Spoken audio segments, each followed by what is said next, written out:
Greetings, fellow music makers. Welcome back to Decoded Audio. Today we're going to dive into a topic that's crucial for achieving a polished and professional sound in your tracks, the Ableton Limiter plugin. Let's jump right into it. All right, so the Ableton Limiter plugin, this plugin is crucial to ensuring the signal chain doesn't exceed certain threshold. This is crucial for maximizing the loudness of the tracks while maintaining a balanced and controlled output of sound. So in short, this plugin will smush the high levels of each track to ensure that there's not really drastic peaks in what your sound is, and overall create a fat sausage of sound, so to speak, if you're looking at it on a spectrograph. The heart of the plugin lies in the threshold and ceiling. The ceiling sets a maximum output level. So as you can see here, it defaults to 0.3 decibels negative.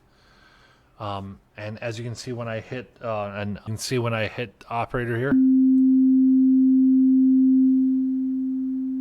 this sets a max output of, so the output currently is set to negative 23. This won't exceed, whatever the output is of operator right here, which is a negative 18. If we turn this up, you can see that this won't exceed that volume. So in short, ceiling will crunch in the peaks of your sound. It's pretty easy to see here on operator, but when you have things like a kick drum or hi-hats, this will limit the amount of output of those particular sounds. So this is particularly useful for a grouping of audio tracks or things like that. The gain controls the overall output signal. So once you've limited the amount of the output, gain allows you to bump that up to increase overall volume, as the ceiling will limit the overall output. I know that's pretty confusing, but basically think of the ceiling as squishing any peaks and the gain is increase the size of the sausage of your sound, if that makes any sense whatsoever. Simple way to think of it is gain is increasing the overall loudness of the track, while ceiling is controlling the peaks. Let's reset both of these. The limiter also provides advanced output settings like release and look ahead. So if you set this, if you turn off auto, release determines how quickly the limiter releases on squishing the peaks. So you can see there,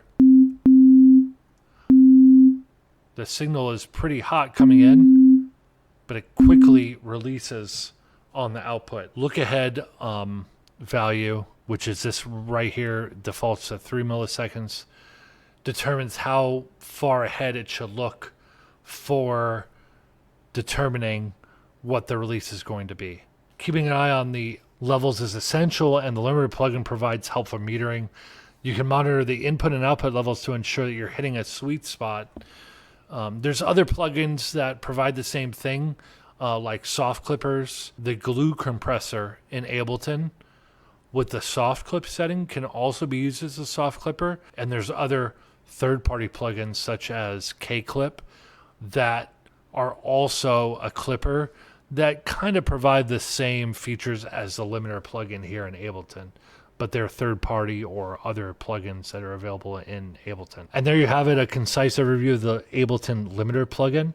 Remember to experiment, find the right settings for your mix, and always trust your ears. This is why it's important to have good studio monitor speakers or good headphones, and why that is important. If you found this video helpful, show some love by hitting that like button, subscribing to Decoded Audio. Peace.